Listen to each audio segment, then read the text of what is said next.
1, verso 16.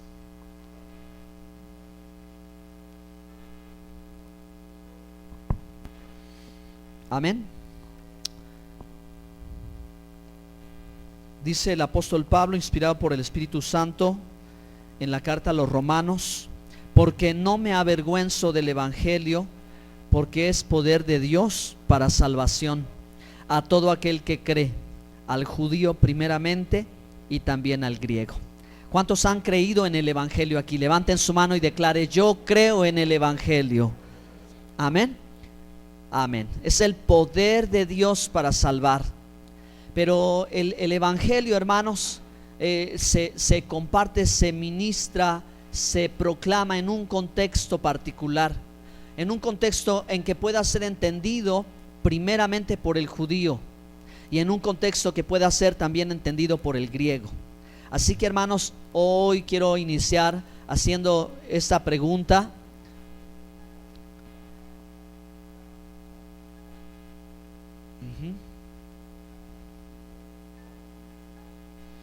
¿por qué resulta importante conocer el contexto cultural de los evangelios?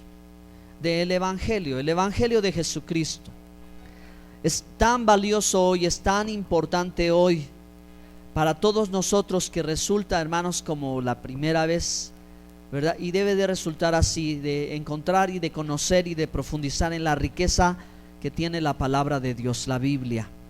Bueno, resulta muy interesante, hermanos, porque si nosotros contextualizamos el evangelio tal y como lo hizo Pablo cuando, ¿verdad?, le predicó el evangelio al judío, la besorá atop en el hebreo, ¿verdad?, el anuncio del que es bueno, se lo predicó al judío, tenía que entenderlo en sus términos, y cuando se lo predica al gentil o al griego, ¿verdad?, lo debe de comprender también en los mismos términos. Pero el evangelio, hermano, es expuesto en el primer siglo, ¿verdad?, en un contexto histórico-cultural, en un contexto religioso, en el interior del judaísmo. El evangelio es predicado en el seno del judaísmo. Y entonces eso nos abre, hermanos, un panorama que debemos de conocer, un panorama que debemos de entender, porque marca la diferencia en nuestro entendimiento, marca la diferencia en nuestra comprensión. Y definitivamente, hermanos, se los puedo decir hoy, que hay una claridad, hay una luz maravillosa que viene a la vida del creyente cuando empieza a entender esas expresiones muy propias del evangelio, esas expresiones muy propias de la Biblia, de aquello que habló Isaías, de aquello que habló Jeremías, de aquello que estaba prometido, de aquello que estaba profetizado y que viene a su cumplimiento a través del Mesías que esperaba el pueblo de Israel. Amén. A través de ese Mesías. Entonces, pues bueno, vamos a mencionar algunas cosas que sería maravilloso que ustedes hoy las reciban como luz, como revelación, como restauración de la verdad de la palabra de Dios cuando estamos cerca de la venida de Cristo. Amén. Vamos al Evangelio de Marcos, capítulo 1, verso 14 y verso 15. Evangelio de Marcos, o según Marcos es la forma apropiada de decirlo, ¿verdad?, porque a él le fue inspirado por el Espíritu Santo, a él le fue revelado escribir en esta manera. Dice Marcos 1:14: después que Juan fue encarcelado, Jesús vino a Galilea predicando el evangelio del reino de Dios. Nos hicimos hace unos días esta pregunta: ¿qué predicaba Jesús? ¿Qué predicaba Jesús como el mensaje del evangelio a la comunidad de Galilea, de la que ya Isaías había profetizado, ¿verdad?, que en la tierra de Galilea habría gran luz de un pueblo que estaba en tinieblas? Isaías 61. Ellos verían gran luz. ¿Qué predicaba Jesús si aún él no había muerto y él aún no había resucitado? ¿Qué es lo que le decía a esa comunidad de judíos de la costa del mar de Galilea? Él les predicaba el evangelio del reino. Ahora vamos a Isaías 52, verso 7. La besorá atov en el hebreo, hermanos, porque nos apropiamos al idioma español o castellano la palabra usual, ¿verdad?, en el griego, que es evangelión. Evangelión era una palabra usual del ejército del imperio griego, pero la influencia del pueblo helenista repercutió un poquito en la historia. al realizar, ¿verdad?, lo que pensamos y creemos una traducción del evangelio del arameo hebreo al griego, entonces se usa evangelión, que significa buena noticia. Evangelión, buena noticia, y la tomamos al castellano como el evangelio y lo conocemos. Pero qué interesante es saber, hermanos, que siglos atrás ya los profetas habían anunciado el evangelio eterno de Dios, es decir, la Besorá o el Besorá Atov, que es el anuncio del que es bueno. ¿Y quién es bueno? Dios es bueno. Isaías 52 verso 7, la mejor definición desde el Antiguo Testamento sobre las buenas nuevas. ¿Ya lo encontraron? Cuán hermosos son sobre los montes los pies del que trae alegres nuevas, del que anuncia la paz, del que trae nuevas del bien, del que publica salvación, del que dice a Sión: tu Dios reina. Bendito sea Dios. Por eso muchos estudiosos han reconocido al profeta Isaías como el evangelista del Antiguo Testamento, porque hay pasajes y profecías maravillosas. Por ejemplo, el siguiente capítulo, todos lo sabemos, Isaías 53, que describe los momentos con exactitud, las últimas horas en que el Mesías va a ser crucificado. Qué precisión tan maravillosa. Esto viene del cielo, esto viene de Dios, es revelación. ¿Dónde está escrito? Desde el libro o los libros del Antiguo Testamento. Hablamos de 700 años atrás, hermanos, cuando ya hay revelación y cuando ya hay proclamación del evangelio. Besorá Atov, en su contexto, hermanos, los judíos de aquel primer siglo, cuando el Mesías comienza a hablar del evangelio del reino, ellos ya tienen un fundamento, un antecedente, que ya se había dicho que vendría el Mesías. El único pueblo que espera a un Salvador, al Mesías, es el pueblo de Israel. Entonces ellos, ¿verdad?, la buena nueva no les llega como en ignorancia, en desconocimiento. Tienen un sustento, tienen una base, el Antiguo Testamento. Por eso Jesús en Lucas 24:44 dijo: era necesario que se cumpliese todo lo escrito de mí en la ley de Moisés, en los profetas y en los salmos. Eso es el Antiguo Testamento. Vemos qué maravillosa conexión hay en la Biblia, hermano, y nosotros tenemos que comprenderlo. El evangelio es la noticia del cumplimiento de las promesas en las cuales los padres, según la Biblia, son Abraham, Isaac y Jacob, nuestros padres, los padres en la escritura, así como los profetas y todo el pueblo de Israel, quienes, ¿verdad?, pusieron su esperanza en la restauración, en la reconciliación. Porque Israel, hermano, a causa de su pecado vio el castigo de Dios, pero también tuvo la promesa que Dios restauraría. Amén. Entonces, el mensaje de la Besorá Atov, del anuncio que es bueno, que predicó el Mesías Yeshua, su nombre en hebreo, y la forma más cariñosa de decirle a él, ¿verdad?, de parte de su mamá y de sus hermanos, de sus discípulos, ¿sí?, su Salvador, su Señor, el Mesías Yeshua, es el mensaje que hoy debemos de predicar, que hoy debemos de conocer a la perfección, pero también que nosotros debemos de vivir, hermanos. El mensaje de la Besorá Atov. Los evangelios, ustedes los conocen. Si quieren adelantar su Biblia en Mateo, Marcos, Lucas y Juan, este es, ¿verdad?, el mensaje del evangelio según Mateo, según Marcos, según Lucas y según Juan. ¿De acuerdo? ¿De qué se trata o qué relatan o qué nos explican, hermanos amados? Pongan atención aquí. Ellos nos relatan la vida del Mesías.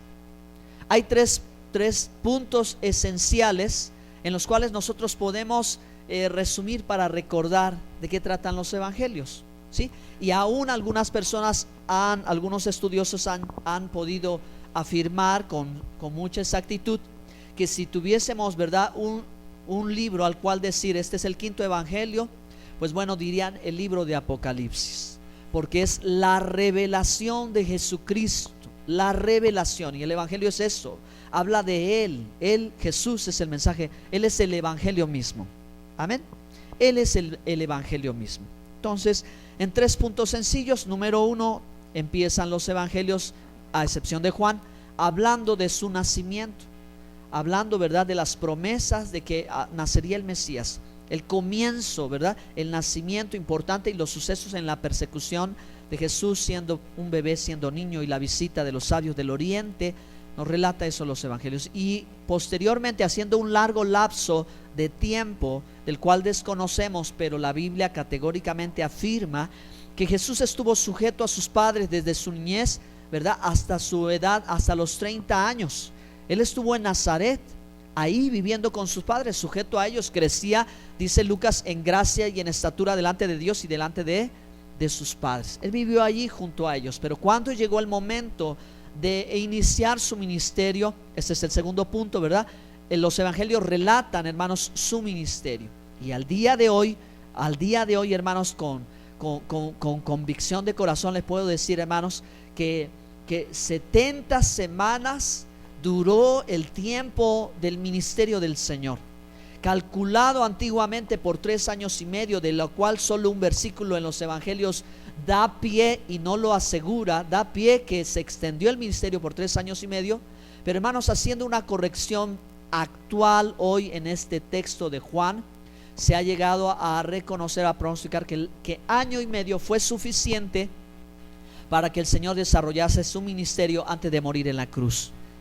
Entonces yo estoy impresionado, Dios me sorprende, y vivimos en un tiempo en el que debemos de abrir los ojos y parar los oídos y prestar atención, porque imagínense, hermanos, que verdaderamente en 70 semanas, en año y medio, todos los días la gente veía milagros, oía maravillas, era instruido por el Mesías, daba su enseñanza, hacía su discipulado. El mundo estaba, hermano, el mundo judío, porque el Señor no sale de la tierra de Israel, más que toca el límite en Samaria, ¿verdad? Hasta ahí toca el límite, ¿verdad? Y más allá no va, llega a ese límite. Pero el tiempo que el Señor ejecuta su ministerio es en año y medio en la tierra de Israel. Y de ahí el Señor no va más, el Señor no sale más allí de la tierra de Israel. En año y medio, 2 cosas. Y tercera, hermanos, en resumen, ¿verdad? Es la muerte y crucifixión, que se desarrolla, hermanos, en tan poco tiempo, ¿verdad? Pero que se hace un texto, un pasaje importante en los evangelios, cuando se menciona que ya está cerca la Pascua. Y entonces se cuenta, ¿verdad? De pronto de una semana a 3 días, y de pronto en un día, hermanos, en el momento en que el Señor toma previo, o toma la Pascua con sus discípulos, ¿verdad? Al anochecer en el Monte de los Olivos, usted sabe, en la madrugada, cuando apresan al Maestro. Y ahí, hermanos, los últimos capítulos de los evangelios nos empiezan a relatar los momentos de la pasión del Mesías, de su entrega como cordero que va al matadero, cuando él dice, ¿verdad?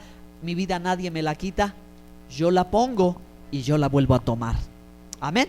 Entonces, con qué precisión y qué cantidad de profecías, más de 300 profecías se vienen, hermanos, a cumplir en tan solo 6 horas, cuando el Señor ya está, ¿verdad?, apresado y está siendo acusado injustamente, y por causa nuestra, ¿verdad?, es echado todo el pecado y toda nuestra maldad sobre él, y por sus llagas nosotros fuimos curados. ¿Cuántos le aplauden al Rey de Gloria?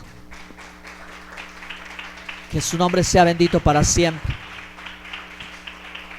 Pero el relato de los evangelios de la vida de Jesús no termina aquí, sino menciona el momento de su resurrección, hermanos, cuando él, ¿verdad?, ahora nos da a nosotros la evidencia y la certeza absoluta de que en él tenemos vida eterna, de que en él tenemos salvación, de que en él tenemos perdón de pecados, porque el sacrificio ha sido aceptado delante del Padre, y ahora, hermanos, hay vida en Cristo Jesús. ¿Cuántos dan gloria a Dios por eso? Aleluya. Bendito sea su nombre. A él sea toda la gloria. Bueno, el evangelio del reino está conectado con estos pasajes bíblicos. En Éxodo 19, verso 5, si ustedes quieren ir a la Biblia, en su Biblia, o verlo aquí en nuestra pantallita, en Éxodo 19, 5, la intención del corazón de Dios para el pueblo de Israel, su pueblo escogido, fue esta: ahora pues, si diereis oído a mi voz y guardareis mi pacto, vosotros seréis mi especial tesoro sobre todos los pueblos, porque mía es toda la tierra, y vosotros me seréis un reino de sacerdotes y gente santa. Estas son las palabras que dirás a los hijos de Israel.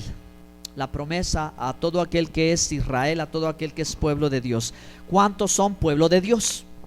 Pues la promesa era para usted. Y ahora Pedro escribe en segunda de Pedro, hermanos.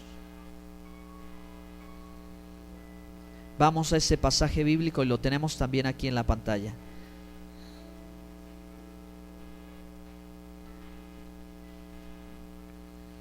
Perdón, es primera de Pedro 2:9.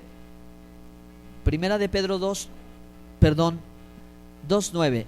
Primera de Pedro 2:9 en su Biblia, búsquelo. Mas vosotros sois linaje escogido, real sacerdocio, o sea, un reino de sacerdotes, nación santa. ¿Quería Dios que fuésemos eso? Dios quería que su pueblo fuese eso, su pueblo Israel. Israel no solo es un lugar geográfico en el planeta, Israel no solo es una nación como cualquier otra nación, Israel es un conjunto de naciones y una entidad espiritual. Y todo aquel que lucha y vence con Dios es Israel. Y ahora por medio de Jesucristo el Mesías, por medio de Yeshua el Mesías, estamos injertados y somos su pueblo. Y somos este pueblo que dice Pedro: mas vosotros sois nación santa, real sacerdocio, pueblo adquirido por Dios para anunciar las virtudes de aquel que nos llamó de las tinieblas a su luz admirable. Y a su nombre, a Él sea toda la alabanza y a Él sea toda la gloria. Entonces, amados hermanos, ¿qué más podemos decir del Evangelio? El Evangelio que por muchos años hemos seguido, que por muchos años hemos creído, que por muchos años hemos escuchado de Él, pero quizás hoy sea la primera vez que tú empieces a mirar tus ojos desde la perspectiva de las Sagradas Escrituras. Mateo, hermanos, proclama al Mesías como el Rey de los judíos, el Rey de Israel, y escribe lo que Jesús dice. Nos muestra, ¿verdad?, con tantos escritos de la profecía. Por eso cuando tú lees Mateo ves que siempre hace referencia al Antiguo Testamento. Eso es la clave, nos está diciendo que hay una conexión, hay algo anunciado que se ha cumplido. Pues él escribe lo que Jesús dice, los dichos de Jesús, escribe mucho acerca, pone atención de lo que él dice. Marcos, ¿verdad? Juan Marcos escribe ahora, ¿verdad?, también lo que Jesús hace. Sí, Marcos escribe lo que Jesús hace, tantos milagros, tantas maravillas. Él está asombrado, ¿verdad? Y comienza a escribir, ¿verdad?, inspirado por el Espíritu de Dios, todas esas cosas.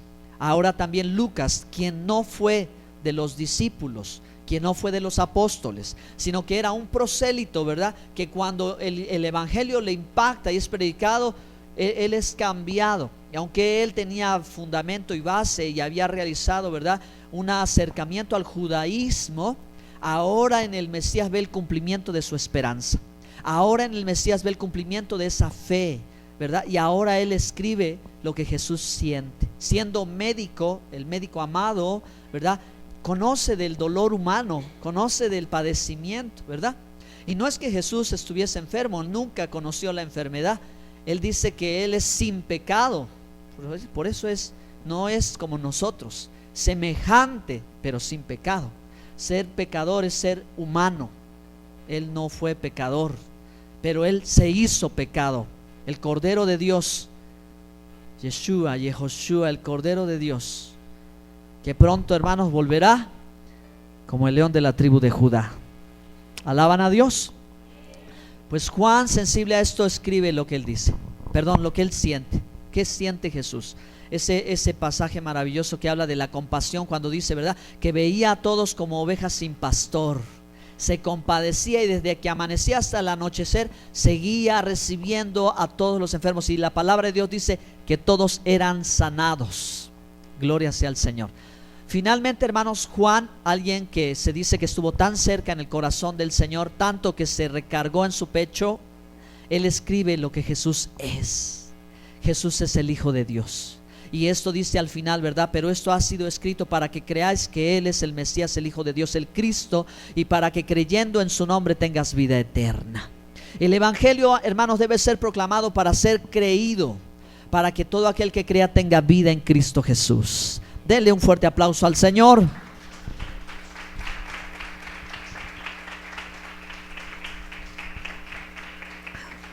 Además de esto, hermanos, como si no fuese suficiente, porque Dios es un Dios de abundancia, es un Dios de bendición. Cuando Él pudo darnos tan solo la Torá, cuando Él pudo darnos tan solo el Antiguo Testamento, cuando ahora Él nos da los escritos de los evangelios como su palabra, además ahora, hermanos, 13 de los 27 libros del Nuevo Testamento fueron escritos por el apóstol Pablo.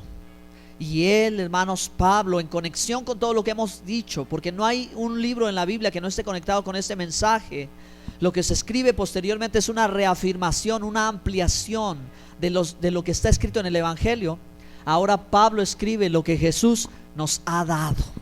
Y entonces, ¿verdad? Él habla desplayadamente de la salvación, de la justificación por la gracia, de la fidelidad de Dios, de la fe, del amor de Dios hacia nosotros. Y escribe las promesas, ¿verdad?, que hemos recibido y que ahora todas ellas se ven cumplidas en Cristo Jesús. ¿Cuántos dan gracias a Dios por haber creído el mensaje del Evangelio? Gracias a Dios por haber creído el Besorá Tov, la buena nueva, el anuncio. Solo quiero concluir preguntándoles, hermanos, ¿cuál ha sido su experiencia con el Evangelio del Reino? ¿Cuál es tu experiencia cuando tú has escuchado la palabra de Dios y se te ha dado la buena nueva y has creído en el Señor Jesucristo? ¿Qué has vivido? Porque dice Romanos 1:16, el Evangelio es poder de Dios para salvación a todo aquel que cree, primeramente al judío. Y eso es lo que quiero decir, hermano. ¿Qué escuchaba el judío? El judío escuchaba sobre la Malhut o el Malhut, sobre el reino, y en su mente estaba plantado un reino terrenal. Pero el Mesías dijo: mi reino no es de este mundo, mi reino viene de allá. Y esa es tu enseñanza, eso es una experiencia, la experiencia del reino de Dios. Cuando Jesús echaba fuera a los demonios, decía: si yo por el dedo de Dios echo fuera a los demonios, el reino de Dios está aquí. Y el misterio del reino es que Él es el reino. Nadie se explica y nadie ha logrado poder entender cómo Él, siendo Dios o siendo en forma de Dios, dice Filipenses 2, se disminuyó, o sea, ¿verdad?, se despojó de sí mismo y vino a ser sembrado, plantado como una semilla en el vientre de María. Nadie se lo puede explicar.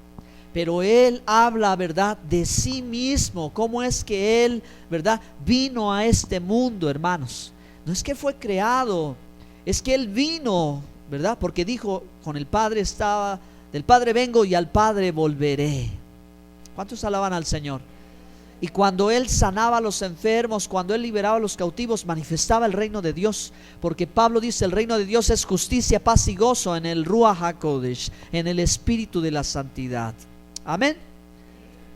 Bueno, pues también algo de lo que mucho habló el Señor Jesucristo fue acerca de la Teshuvah. El judío sabía de regresar a Dios. ¿Cómo sabía de regresar a Dios? Porque en momentos de la historia de Israel en el Antiguo Testamento, ellos se alejaban de Dios, eran desobedientes, eran rebeldes. Nosotros no éramos así, ¿verdad? ¿O sí? Yo creo que también nosotros fuimos así, ¿verdad? Se alejaron del Señor. Pero también ellos sabían que Dios había prometido en el libro de Deuteronomio que aunque estuvieran hasta los confines de la tierra, si ellos se hacían teshuvah, si ellos regresaban a Dios, si ellos venían con arrepentimiento, hasta no importaba tan lejos que ellos estuvieran, el Padre los iba a recibir. Dios los iba a recibir. Amén. Dios los iba a perdonar. Y la parábola de Lucas 15, cuando los gentiles vienen a Él por primera vez, cuando vienen los griegos a buscarle, Él comienza a hablar de la oveja perdida. Él comienza a hablar de la moneda perdida. Él comienza a hablar del hijo pródigo, aquel que se fue lejos pero ahora regresó y dijo: Padre, he pecado contra el cielo y contra ti, no soy digno de ser llamado tu hijo, hazme como uno de tus jornaleros. ¿Y qué dice la Escritura? Que el padre, viéndolo a lo lejos, corrió a él, viéndolo a lo lejos, aunque estuviera en el confín del mundo. Hermano, no importa cuán perdido hayas estado tú, cuando el Padre vio en ti arrepentimiento, Él extendió sus brazos y te dijo: ven, hijo, tú eres mi hijo. El que estaba perdido ha sido hallado, el que estaba muerto ha resucitado. ¿Cuántos dan gloria a Dios? Esa es la enseñanza del Mesías, ese es el mensaje, esta es parte de lo que aprendes en el Evangelio de la Shua en el hebreo. Son palabras hebreas que las traducimos al español, sobre la salvación. porque Él vino a salvar y a rescatar lo que se había perdido. Amén. Y entonces cuando un judío escuchaba esto, su mente lo llevaba a la única fuente de autoridad que podía existir, la palabra de Dios. El evangelio, hermanos, nos enseñan sobre la luz. Cuando un pueblo vive en tinieblas, cuando no le alumbra la lámpara, que es la escritura, la Torah, porque el Salmo 119 dice: lámpara es a mis pies tu palabra y lumbrera mi camino. Cuando no hay Torah, cuando han perdido el sentido de la escritura, cuando han ido tras tradiciones, cuando han caminado tras mandamientos de hombres, cuando ellos hicieron sus propias reglas y dejaron a un lado la palabra de Dios, entonces viene la luz. Y el Señor dice: oíste los antiguos, mas yo os digo. Viene la luz, hermanos, ¿sí? Viene la luz, les va a explicar, le va a dar el sentido a la escritura, lo que muchos no habían comprendido y hubieran querido entender, porque se perdieron en sus argumentos, se extraviaron del camino, hermanos. Ahora viene el Señor y les enseña, les instruye, les muestra el camino que deben de seguir. Tan claro es el evangelio que dice, ¿verdad? Yo soy el camino, la verdad y la vida. Nadie viene al Padre si no es a través de mí. Amén. Bueno, seguimos, hermanos. Vemos que el Señor, ¿verdad?, claramente dijo: el que crea en mí, aunque esté muerto, vivirá. Esto es maravilloso. Esto, lo que tú lees y escuchas del evangelio, nadie, hermano, lo puede decir como el Señor Jesucristo lo ha dicho. Nadie. Por eso es que, hermanos, seguir a Jesús y encontrar al Mesías en esta vida es encontrarlo todo. Bueno, pues tenemos la esperanza, hermanos, que Él volverá. Maranata, una palabra aramea en el texto que es imposible traducirla. Por eso es que han respetado el uso de la palabra para no, ¿verdad?, errar y no dar otro sentido. Maranata ha quedado escrito así en las escrituras. Él pronto viene. ¿Cuántos esperan su venida? Amén. Estamos esperando que el Rey venga una vez más. Y hermanos, decir el Melech Mashiach, que es el Rey Mesías, que es el cumplimiento también, hermanos, de lo que se había profetizado y que forma parte fundamental de nuestra fe. Romanos 10, 9 y 10 dice que si confesares con tu boca que Jesús es el Señor y creyeres en tu corazón, serás salvo. Esto es fundamental en el evangelio, reconocer el señorío del Mesías. Él es el Rey de reyes y el Señor de señores. Y a su nombre, póngase de pie, por favor, en esta hora. Gracias a Dios por su santo evangelio. Gracias a Dios por su palabra. Besorá Atop, dicho en el contexto hebreo. Quiero agradecerle al Señor porque han sido meses de estudio y he hecho hoy un resumen de lo que los discípulos de esta iglesia han aprendido al final de este curso, y aprovecho para felicitarlos, ¿verdad?, a los discípulos que están estudiando aquí, y hacerles a todos ustedes, amados hermanos, una invitación para que se sumen junto con nosotros para cada viernes de 6 a 7 de la tarde tener estos estudios. Hoy, hermanos, les prediqué un resumen, ¿verdad?, de 7 semanas u 8 semanas de estudio aquí con los hermanos en la congregación, de quienes, ¿verdad?, el viernes antepasado, en el marco del 20 aniversario, les entregamos un reconocimiento por haber logrado un año más, un año de discipulado. El Señor dijo: ir y hacer discípulos a las naciones. Eso es lo que queremos, hermanos, hacer discípulos a todos ustedes y enseñarles, hermanos, de esta manera, como ustedes hoy lo han escuchado, como nunca lo imaginaron. Muchos hermanos llevan 20, 30, 40 y 50 años y sienten, hermanos, que las cosas de Dios son aburridas. Muchos hermanos se han apagado. Muchos hermanos han dicho: ¿acaso no hay algo más? ¿No podría aprender algo más? Pero, hermanos, este es el tiempo de la restauración de toda la verdad de la palabra de Dios. Usted tiene que recibirla. Está a su alcance y está por gracia del Señor que nos ha bendecido.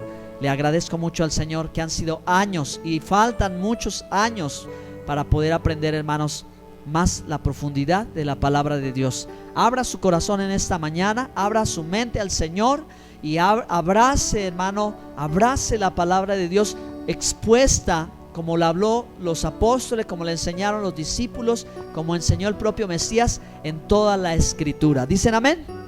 Santo es el Señor, bendito sea su nombre. Cierre sus ojos y vamos a hacer una pequeña oración a nuestro bendito y santo